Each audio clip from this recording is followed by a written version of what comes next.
In Western policy-making circles and among political commentators, the Iranian threat is considered to pose the greatest danger to world order, and hence must be the primary focus of U.S. foreign policy. Europe's trailing along politely, as usual. This year is called the Year of Iran because of the danger of that enormous threat, which does raise a question. What exactly is the Iranian threat?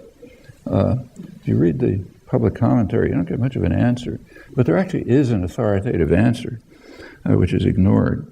The authoritative answer is provided by the regular reports to Congress by the Pentagon and U.S. intelligence agencies, come every year, reports on the global security. And of course, they include a section on Iran. Most recent was almost a year ago. The reports make it very clear that whatever the Iranian threat is, it's not military. It's all quote. Iran's military spending is relatively low compared to the rest of the region. In fact, it's less than a quarter of that of Saudi Arabia, and minuscule as compared with the U.S., of course. Iran's military doctrine is strictly defensive, designed to slow an invasion and to force a diplomatic solution to hostilities. Iran has only limited capacity to project force beyond its borders. They, of course, bring up the nuclear option and say that Iran's nuclear program and its willingness to keep open the possibility of developing nuclear weapons is a central part of its deterrent strategy.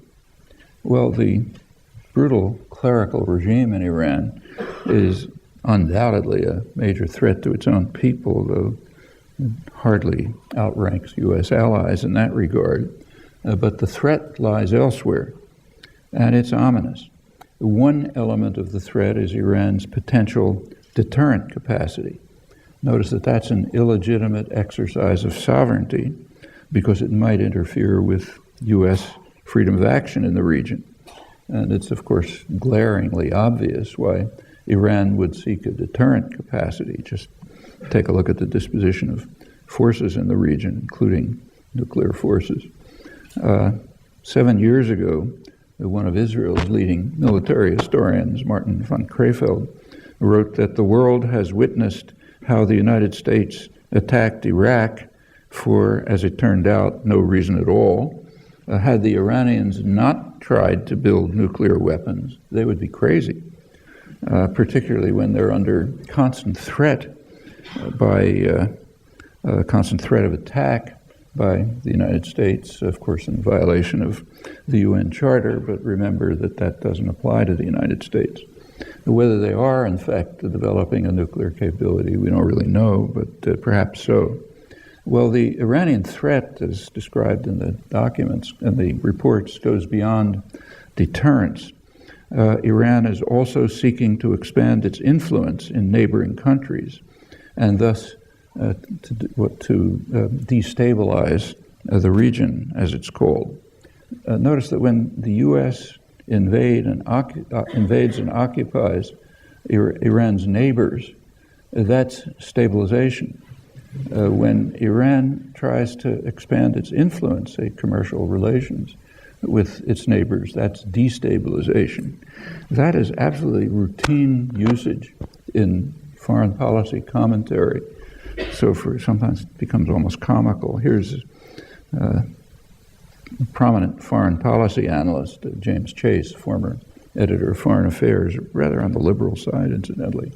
He was properly using the term stability in its technical sense when he explained that in order to achieve stability in Chile, it was necessary to destabilize the country, namely by overthrowing the elected Allende government, installing a vicious dictatorship.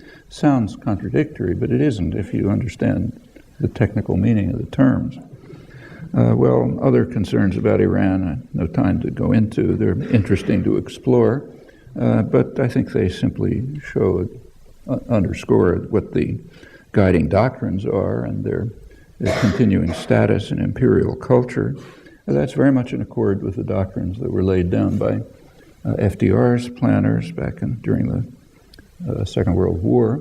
The United States cannot tolerate any exercise of sovereignty that interferes with its global designs. And the United States and Europe are, of course, engaged in punishing Iran for its threat to stability and trying to get it to become a more civilized country. But it's useful to recall how isolated the U.S. and Europe are. The non-aligned countries, which is most of the world, they have for years been vigorously supporting Iran's right to enrich uranium. Within the region, as I mentioned, the irrelevant public even strongly favors Iranian nuclear weapons. The major regional power, Turkey, voted against the latest U.S. sanctions motion in the Security Council, along with Brazil, which is the most admired country of the South, as polls show.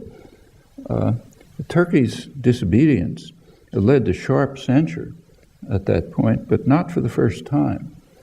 Turkey was bitterly condemned in 2003 when the government committed a major crime. It followed the will of 95% of the population and refused to take part in the U.S.-British invasion of Iraq.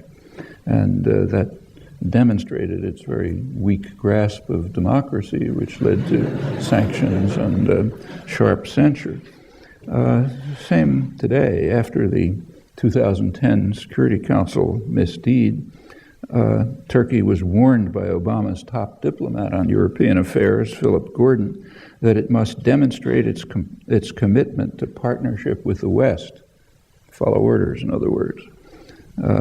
A scholar with the Council on Foreign Relations asked, how do we keep the Turks in their lane? They're departing, something wrong. In their lane means following orders, like good Democrats, our style Democrats. Brazil's Lula was admonished in a New York Times headline. He was warned that his effort with Turkey to provide a solution to the uranium enrichment issue outside the framework of U.S. power is a spot on the Brazilian leader's legacy. In brief, do what we say. That's your function. It's kind of an interesting sidelight to all of this, which has been effectively suppressed. The Iran-Turkey-Brazil deal had been approved in advance by President Obama, presumably on the assumption that it wouldn't fail and that would provide an ideological weapon against Iran.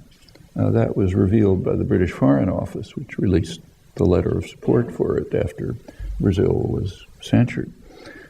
When the effort succeeded,